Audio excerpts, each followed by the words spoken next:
नमस्कार, गोरखपुर लाइव देख रहे हैं आप। आपके साथ मैं हूं नीतीश गुप्ता और हमारे साथ इस समय मौजूद हैं महंत राजू दास जी। कुछ दिन पहले समाजवादी पार्टी के नेता स्वामी प्रसाद मौर्य ने एक विवादित बयान दिया, जिसके बाद तमाम लोगों ने उसका विरोध किया। हमारे साथ इस समय महंत राजू दास जी हैं। राजू दास जी, जिस तरीके से स्वामी प्रसाद मौर्य का बयान आता है, वो बयान बताने की जरूरत नहीं है कैमरे पर। आपने भी वो बयान देखा होगा, सुना होगा। क्या कहना चाहेंगे आप? पहले तो मैं माननीय स्वामी प्रसाद मौर्य जी को एक सुखद संदेश देना चाहूंगा। मुझको लगता है कि आपके मुंह में कैंसर हो गया है। कैंसर का एक इलाज है, कौन सा?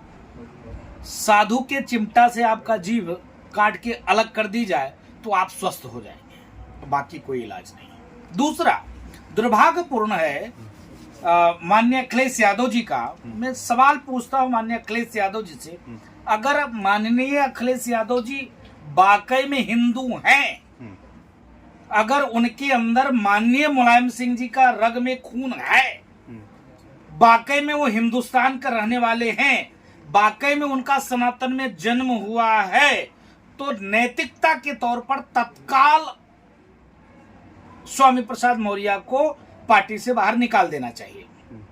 राजू दास व्यक्तिगत गंदे हो सकते हैं, राजू दास व्यक्तिगत आतंकवादी हो सकते हैं।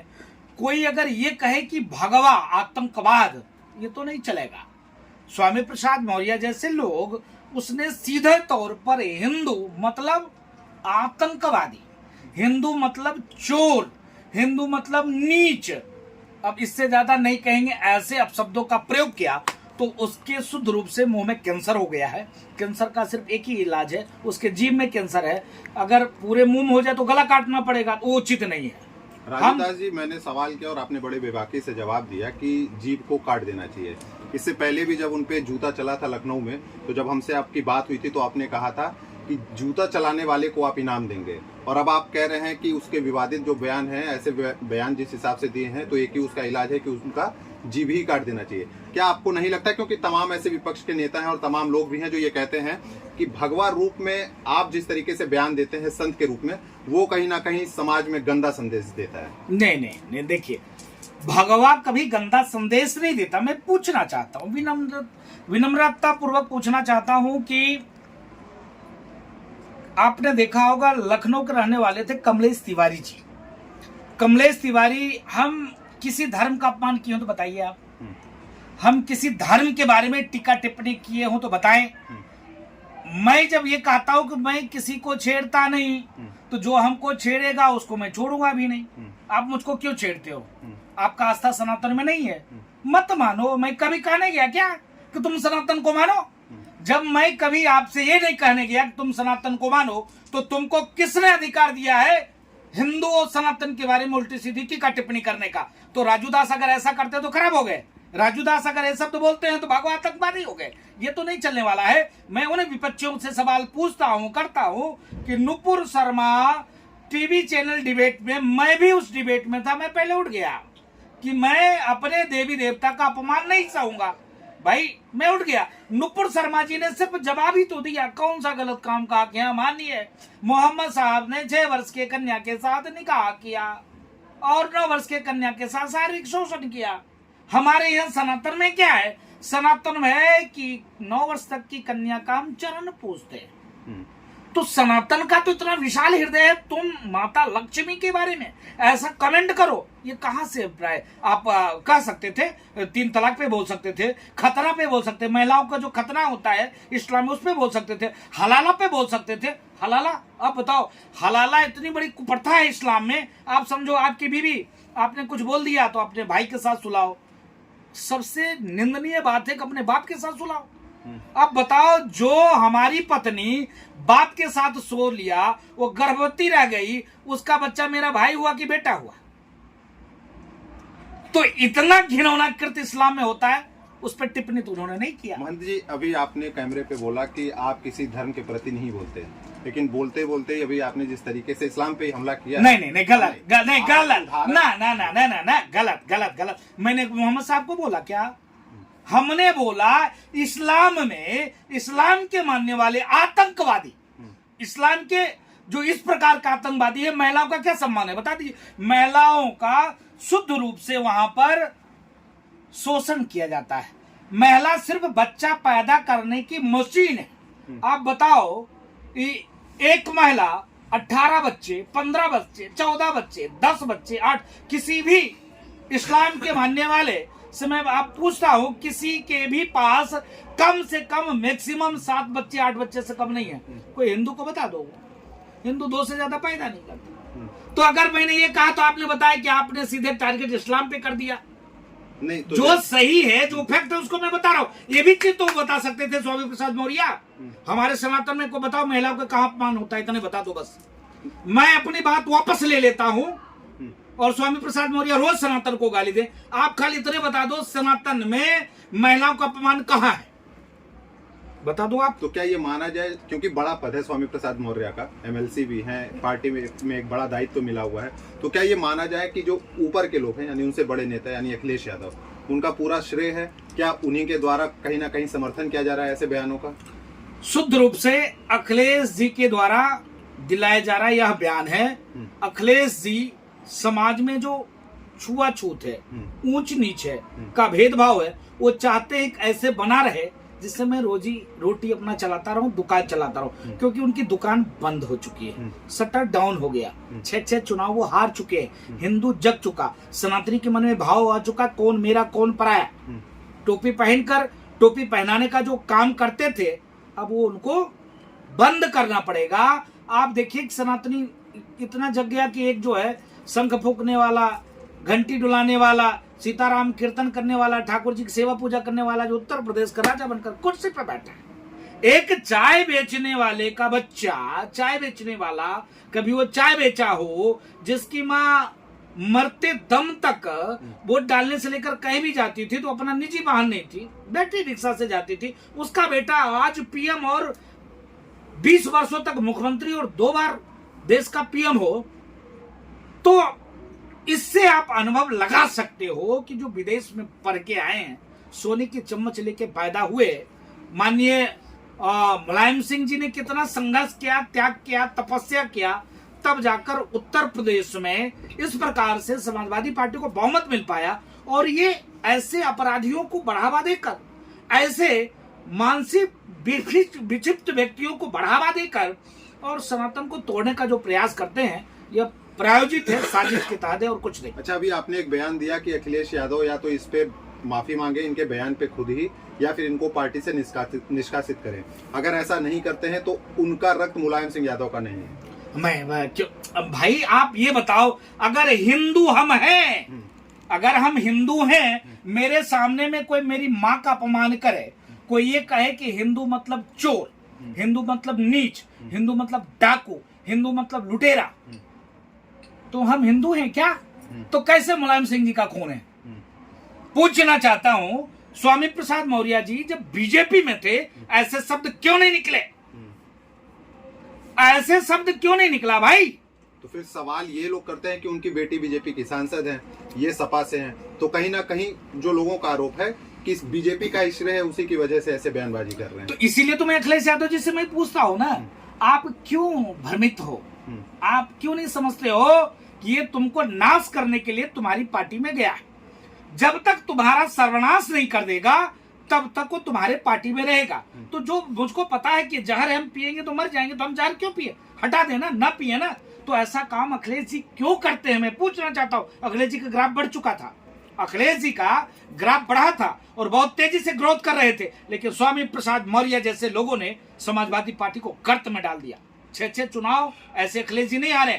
तो जब हमको पता है कि जब उसकी बेटी बीजेपी में, बीजेपी का कोई प्रवक्ता तो नहीं, मैं संत होने के नाते, धर्मगुरु होने के नाते सनातन की पक्ष और सनातन की बात रखता हूं।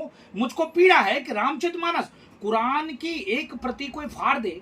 यही अयोध्या में, अयोध्या जिले में कुरान, मैं भी कुरान लाया हूं, अध्ययन करता हूं उसका। अयोध्या जिले में अच्छा, कुरान पढ़ते हैं? अध्ययन करता हूं, उस पर क्या लिखा है, मैं इस पर अध्ययन कर रहा था कि लोग कहते हैं कि कुरान बुत पूजक, इस्लाम के मानने वाले कहते हैं बुत पूजक काफिर होता है, और काफिर का व्यवहार और बर्ताव उसके साथ कैसा होना चाहिए? तो उसका सर कलम होना चाहिए। सर कलम करने से क्या होता है? जन्नत मिलते हैं, 72 होरे मिलते हैं, स्वयं अल्लाह प्रसन्न होते हैं। मैं उसी का रिसर्च थोड़ा सा, अच्छा, ये सब चीजें कुरान में लिखी हैं? हाँ, कहीं तक मैं उसका वो जब अध्ययन कर रहा था तो उसको कोड कर रहा था कई जगह। तो विषय ये है कि जिस प्रकार से साजिश के तहत, जब पता है कि बीजेपी में थे तो एक शब्द नहीं बोलते थे, आज उनकी बेटी बीजेपी में है, वो क्यों नहीं बोलती? बोलना चाहिए ना। ठीक है स्वामी जी, एक और सवाल। अयोध्या जो है शुरू से दशकों से जो है एक पॉलिटिकल सेंटर रहा है। यहाँ पे तमाम नेता आते हैं, अपनी राजनीति चटकाते हैं और चले जाते हैं, और सत्ता भी अब 2024 का चुनाव सामने है, 2022 का चुनाव भी अयोध्या के ही एक सेंटर पे लड़ा गया। आपको क्या लगता है 2024 के चुनाव में, लोकसभा का चुनाव है, 2024 के चुनाव में जिस तरीके से राम मंदिर का निर्माण हो रहा है, 22 जनवरी को खुद पीएम यहाँ पे आएंगे, क्या भव्य रूप होगा अयोध्या का, और क्या अयोध्या तस्वीर पेश करेगी पूरे देश में? मैं आभार व्यक्त करता हूँ देश के यशस्वी प्रधानमंत्री जी का। प्रधानमंत्री जी का विजन, प्रधानमंत्री जी का रीजन, प्रधानमंत्री जी का भाव, प्रधानमंत्री जी का विश्वास, प्रधानमंत्री जी का आस्था। पहले भी देश में प्रधानमंत्री हुआ करते थे, ऐसा नहीं, लेकिन कहते क्या थे पहले के प्रधानमंत्री कि देश का संसाधन पर पहला अधिकार अल्पसंख्यकों का है। पहले का प्रधानमंत्री जी यह कहा करते थे, नेहरू जी, कि आप क्यों गए मंदिर में पूजा करने के लिए? राष्ट्रपति को भी उन्होंने रोका था। सोमनाथ मंदिर का जब प्राण प्रतिष्ठा भव्य निर्माण कार्य होना था तो सरदार वल्लभ भाई पटेल को उन्होंने रोका था कि पटेल जी आपको नहीं जाना है। और आज ये भी प्रधानमंत्री है, देश ही नहीं अपितु पूरे विश्व के कोने कोने में सनातन से जुड़ा हुआ जो भी चीज वहां जाते हैं, और यहां तक इस्लामिक देशों में मंदिर का नींव रख के चले आए। तो आस्था है तब ना, विश्वास है तब ना, समर्पण है तब ना। तो इसकी नाते जो राम की बात करेगा वही हिंदुस्तान में अब राज करेगा। आप बहुत ज्यादा वायरल होते हैं, आपके बयान जिस तरीके से देते हैं, अभी जीप काट दो, ये कर दो, जूते मारो, मारने वाले को 11 लाख रुपए दूंगा, 51 लाख रुपए दूंगा। लोग बहुत कयास भी लगाते हैं कि महाराज जी जो है नेता बन गए हैं। तो क्या ये माना जाए कि अब जल्दी खादी में आ जाएंगे, आप खादी वर्दी में आ जाएंगे, मतलब ये भगवा उतार के अब नेता बनेंगे? वाह, मैं बयान से कह रहा हूँ क्योंकि तमाम लोग ये आरोप लगाते हैं कि जिस तरीके से, क्योंकि अयोध्या एक पॉलिटिकल सेंटर में, जैसे पहले बताया था, कि अब आप राजनीति की तरफ कदम बढ़ा दिए हैं। और जैसा कि हमने 22 में भी जब चुनाव प्रचार में आप गोरखपुर आए थे पर्चा दाखिला में योगी आदित्यनाथ के, तो भी हमने आपसे सवाल किया था, तो आपने ये बोला था कि अगर मौका देती है पार्टी तो मैं किस्मत आजमाऊंगा। नहीं, देखिए, हम एक साधु हैं, धर्मगुरु हैं, धर्मगुरु का काम है धर्मो रक्षति रक्षता। धर्म की रक्षा आप करोगे, धर्म आपका रक्षा करेगा। आपने कहा कि आप वायरल होते हैं, ये बयान देते हैं। मैं पूछना चाहता हूं कि आप अगर मेरी माँ का अपमान करोगे तो मैं चुप तो नहीं बैठूंगा। हम राम की खाते हैं, आश्रम में रहते हैं, अगर कोई राम जी का अपमान करे तो ये बर्दाश्त तो नहीं होगा। तो स्वाभाविक है कि 100 गलती के बाद 99 गलती को माफ किया भगवान कृष्ण ने, और जब 100 हो गया तो गला काट दिया। क्यों भगवान गला काट दिए? क्या भगवान कृष्ण आतंकवादी हैं क्या? नहीं, भगवान कृष्ण क्या है? हमारे आराध्य हैं, पारब्रह्म परमात्मा है। 100 गलती किसी ने किया तब जाकर उसका गला काटा। तो आए दिन रोज सनातन को अपमान करोगे। सनातन कोरोना है, डेंगू है, मलेरिया है, टाइफाइड है, रामचरित मानस फाड़ देना चाहिए, जला देना चाहिए, प्रतिबंध कर देना चाहिए। ये आप बोलोगे तो आपके लिए छूट है। और राजू दास कहें जो ऐसा शब्द का प्रयोग करे, जूता लेके उसको 4 जूता मुंह पे मारे, तो राजू दास गंदा हो गए, आतंकवादी हो गए। राजू दास को चुनाव लड़ना है, एमपी और एमएलए बनना है, भगवा उतार के खादी पहन लेना है। अरे ये कभी चोला उतरने वाला नहीं है। और रही राजनीति करने की बात, तो राजनीति तो हम कर ही रहे हैं, हम राजनीति से पीछे कहाँ हटते हैं। साधु समय समय पर सब कार्य करता है। हम हनुमानगढ़ी में हैं, हम गाय की गोबर भी उठाते हैं, और हम गाय की सानी भी चलाते हैं, और हम गौशाला में झाड़ू भी लगाते हैं। उसके बाद तुरंत आकर घंटी भी डुलाते हैं, ठाकुर जी की पूजा भी करते हैं, और तुरंत भोजन भी बनाते हैं, और समय आने पे प्रसाद चढ़ाते हैं और ठाकुर जी की सेवा भी करते हैं। 4 काम हम करते हैं। अभी आपने बोला कि राजनीति करते हैं, तो क्या ये माना जाए किसी एक पार्टी विशेष के लिए राजनीति करते हैं, या फिर निष्पक्ष होके जनता के लिए राजनीति करते हैं? मैं शुद्ध रूप से निष्पक्ष होकर जनता के भलाई के लिए कार्य और काम करते हैं, राजनीति करते हैं। लेकिन वहां पर दो विषय है।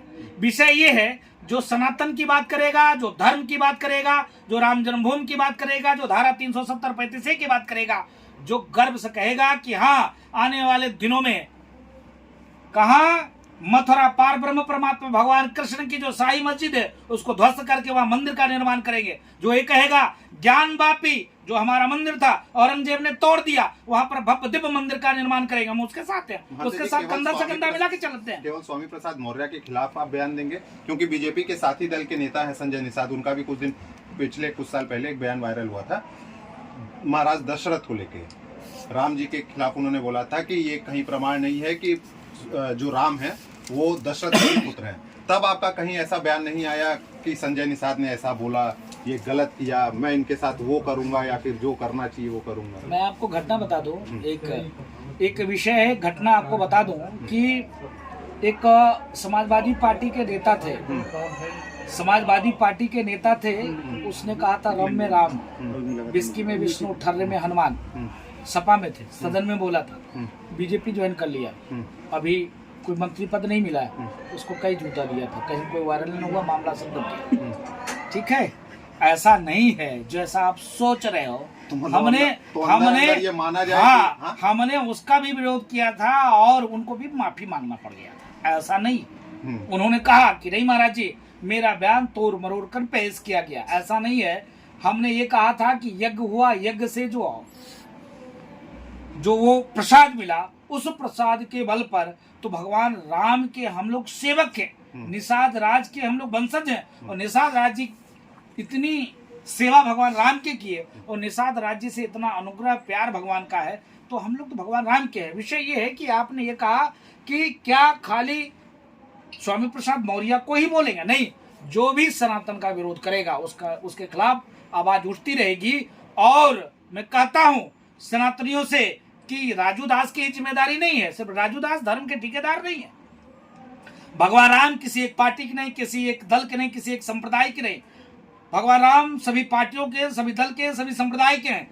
सभी दल के मानने वाले जो भी सनातनी हो, जो भी हिंदू हो, अगर कोई भी गलती से भी सनातन के खिलाफ बोलता है तो जूता निकालकर मुंह पे 4 जूता मारो। ठीक है, एक आखिरी सवाल, 24 का चुनाव सामने है, क्या ये माना जाए अगर पार्टी मौका देती है तो आप मैदान में उतरेंगे? और मैदान में उतरेंगे तो कहां से उतरेंगे? नहीं, हम तो देश के यशस्वी प्रधानमंत्री जी को पुनः प्रधानमंत्री बना रहे हैं, बाकी कुछ नहीं।